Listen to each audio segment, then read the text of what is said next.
37, Trev's Hockey Show. I'm the Trev. You know that. If you're tuning in, if you're watching, it's too sweet. The theme here is original 6.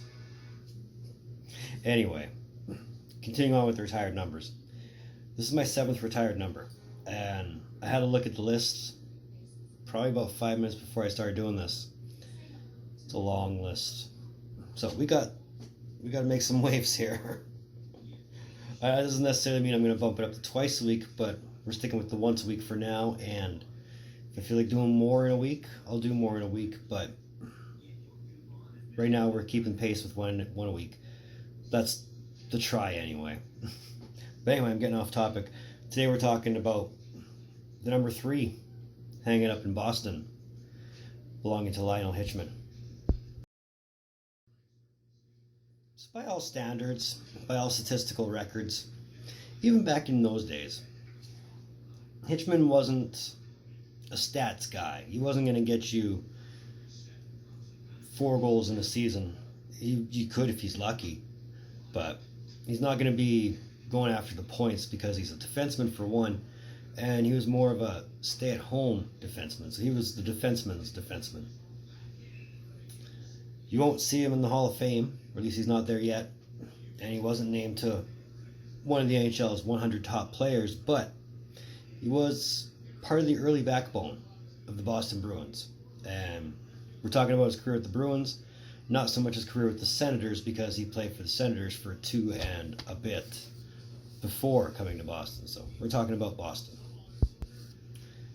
Hitchman's career with Boston essentially began in January 1925. 12 games into playing the Senators season, he requested specifically for a trade to Boston, and that was facilitated the next day.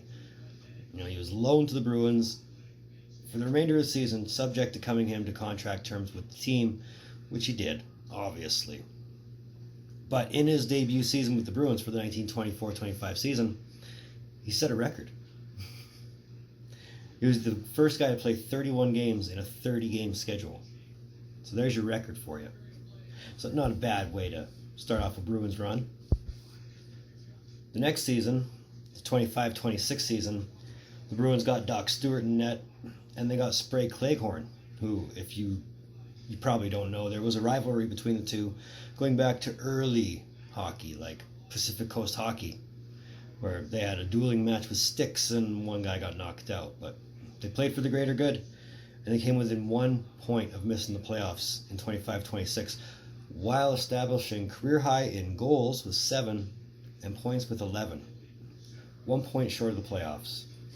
Ouch. For 27-28, the Bruins went and got a guy named by the name of Eddie Shore.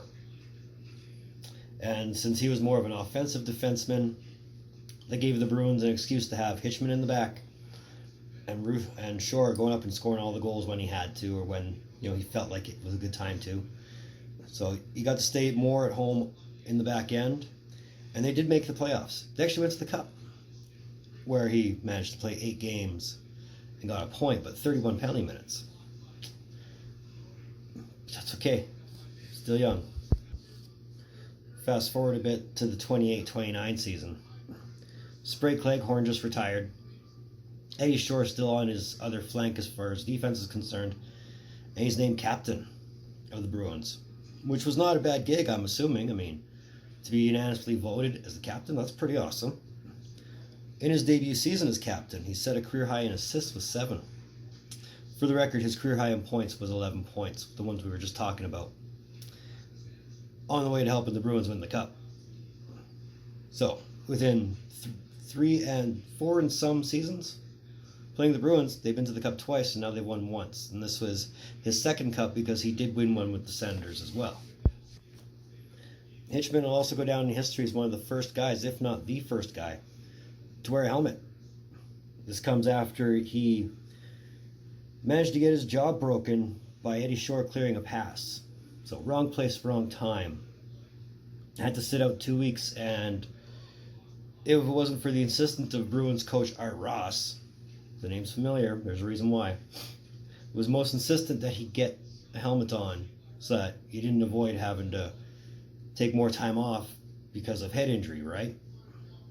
Apparently that might have saved his life because he took a slash to the head not long after that by Hooley Smith of the Montreal Maroons. And that's credit with saving his life. So if you need a guy to thank for the helmet, thank Lionel Hitchman.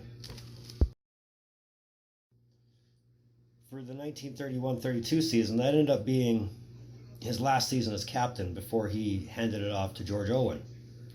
But in the same time, he was still regarded as a huge team leader for the team. So that was never a bad thing. I mean, even if he didn't have the C on his sweater, he was basically still regarded as the captain of the team. So not a bad gig for him. But I mean, at the same time, he was also able to transition from being just a player to a player coach, as there was a time Art Ross had to sit out for a little bit.